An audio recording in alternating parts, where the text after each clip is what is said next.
即係我都想了解啦，堂妹佢最近你有啲咩新嘅動向咧？有啲咩消息要話俾大家聽咧？哇！嚟緊我會去一趟內蒙古拍一個旅遊節目先。哇！係啊，咁然之後完成咗嗰件事之後，就會應該要籌備下我8月嘅演唱會啦。恭喜恭喜恭喜！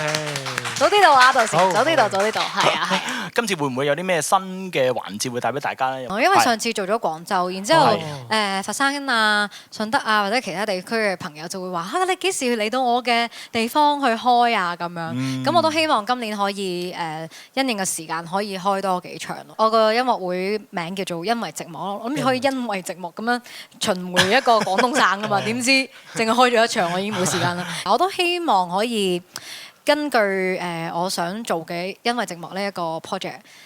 除咗有情感獨立呢首歌之後，我仲會喺呢段時間裏面再去寫其他嘅歌咯。哇！好期待，其實我都好期待你不斷出多啲新歌咯。多謝。係啊，因為你都係單身啊嘛，咁所以其實你對你自己都會唔會有少少呢個叫做獨立嘅宣言啊咁樣之類咁嘅嘢？所以就寫一首歌，係即係有咩睇歌度睇歌詞咧？OK， 情感獨立歌詞都好明顯咁表現出嚟。好係而家嘅呢一刻嘅我咯。以前咧你就會覺得感情呢樣嘢咧係一定你要點樣，但係而家大個咗，你嘅感情應該係你自己都係一個完善咗你自己先啦。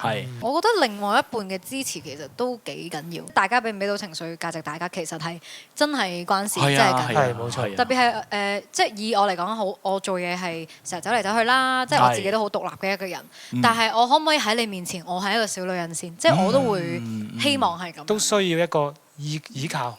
或者係即係比較攰，或者係有冇睇歌詞啊？有愛侶之他，係啊，冇錯，就係咁樣。呢個真係好心底話。同時間呢首歌講緊係我自己一個唔係唔得，但係如果有一個人會錦上添花，錦上添花係而家我哋大個咗嘅人想要嘅一份愛情。係啦，呢個係一個前提。如果都唔係錦上添花嘅時候，咁我哋一個人都幾好嘅。係唔好夾咁多嘢。係唔好夾咁多嘢。唔好夾咁多嘢。